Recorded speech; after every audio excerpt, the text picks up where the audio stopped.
Hello and welcome to the Judo Way of Life. My name's David. To start with, I'd just like to say a massive thank you to anyone that's watched any of my other videos that I've done so far. Really appreciate that. And if this is your first video, make sure you go and start watching some of the others. Decided to do a bit of a new series videos, so this will be, I think, a bit of an ongoing thing. And the idea behind it is basically a bit of a cathartic process for me to be able to rant and just get some opinion-based stuff off my chest, really.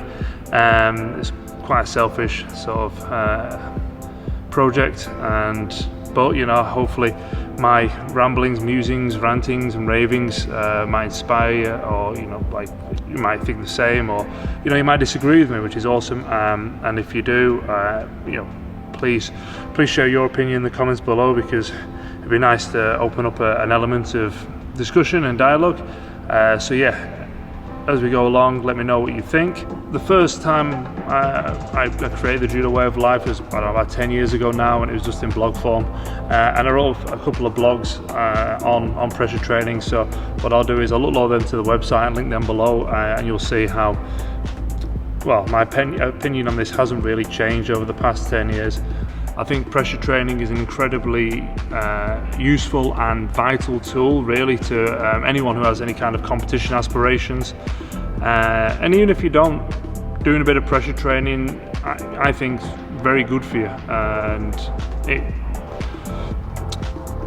it will teach you a lot about yourself, and I think what kind of person you are will really come out, whether you're the kind of person that's going to try and stand up and fight back despite how tired you are in that situation, compared to the people that are just going to allow themselves to get dragged to the floor, dragged around, the head's going to drop, you know, the body language is going to, you know, be you know, representative of how they are and how they're feeling. And I think, especially for competition players, leading into a competition, doing some pressure training. So I mean, probably the easiest way of doing pressure training is person out in the middle.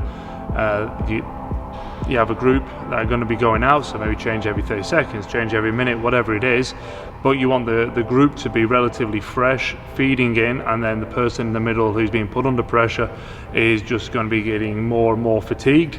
And the idea is that despite being fatigued, you're going to be trying to keep your posture strong, you're working your grips, obviously trying to attack and throw, as long as that's part of the exercise, unless you're just doing like gripping pressure training.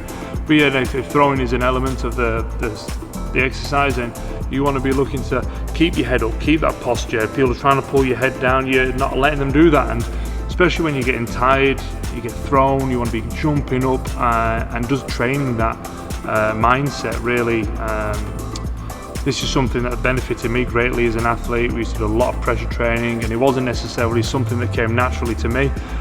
Thankfully, I was in a system that was known for being hard, and basically it was, to a certain degree, it was a learned skill. It was beaten into me, and then I was able to grow and prosper from it. And I think in some respects it's probably a great form of mindfulness training, because not only is a physical element, but we've all been put under pressure and our vision's got narrow, and we've reverted back to doing making silly mistakes, and you know, they will have cost me competitions, and I'm sure it cost other people, you know, people watching this. I'm sure you've been in the same position. So if you can replicate that, or even make it even harder. Wow, that is really hard. You really think you can go all day long? Well, you always left me satisfied and smiling, so. That's what she said. In the training environments, that when you are met with a hard situation in a competition, your mind doesn't just go to shit, and you're able to keep your posture, you're able to keep your head up, you're able to position yourself, so you're not letting yourself go square and people are dropping under you, or your grips are going sloppy. And that's the real aim of the pressure training, is so that when you're put under pressure in a competition, it is not as much of a shock to the system as it will otherwise be if you hadn't done it in the dojo to start with. And one of the reasons why I'm talking about this is because I've done a lot of comp prep with players recently in the club, and different times and different squad sessions, and you know, to a certain degree, the players have been relatively useless at it because they've not had that element of nastiness, or not nastiness, I'm not saying you've got to do anything that's not within the rules, but you throw someone or you drag them up off the floor, you know, make life hard for them. If you're doing pressure training, you're not doing them any favours by being nice. At the end of the day, the idea is to put them under pressure, is to be horrible to them within the context of the sport, and they should be crawling off the mat at the end of it, in my opinion. There's many times where I was crawling off the mat after a bout of pressure training, lungs are screaming, you know, the thudding of the blood in your blood pressure's up, and you just feel it in your head just thudding away, and you've got to get your breath back, and you go back out there to put somebody else under pressure. I think it's just a great way of building fitness as well. As I say, I think it is essential for anyone with competition aspirations.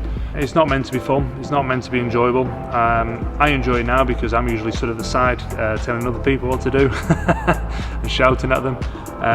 But you know, I've spent many a session with my head being shoved up my ass by other people, putting me under pressure, and you know, making 5 minutes absolute hell for me. And you know, I was very appreciative of that in a weird way, because it made times in competitions easier.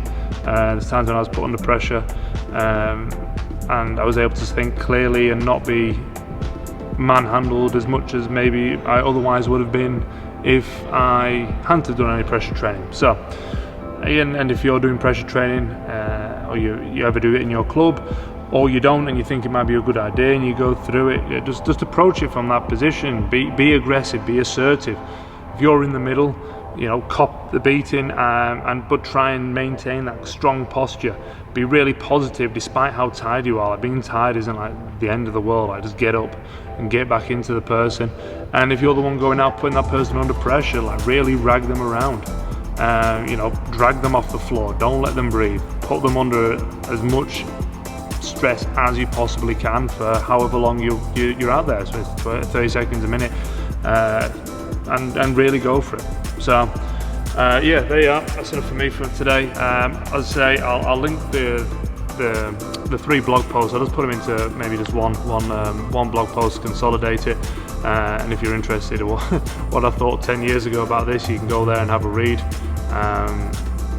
But my opinion really hasn't changed all that much on it. I think it's a great form of training, in however format you decide to structure it. Anyway, until next time, see you later guys, look after yourselves, and yeah, if you agree, disagree, or whatever you think, you know, put a comment down below and let's open up a line of discussion. Cheers guys, bye bye.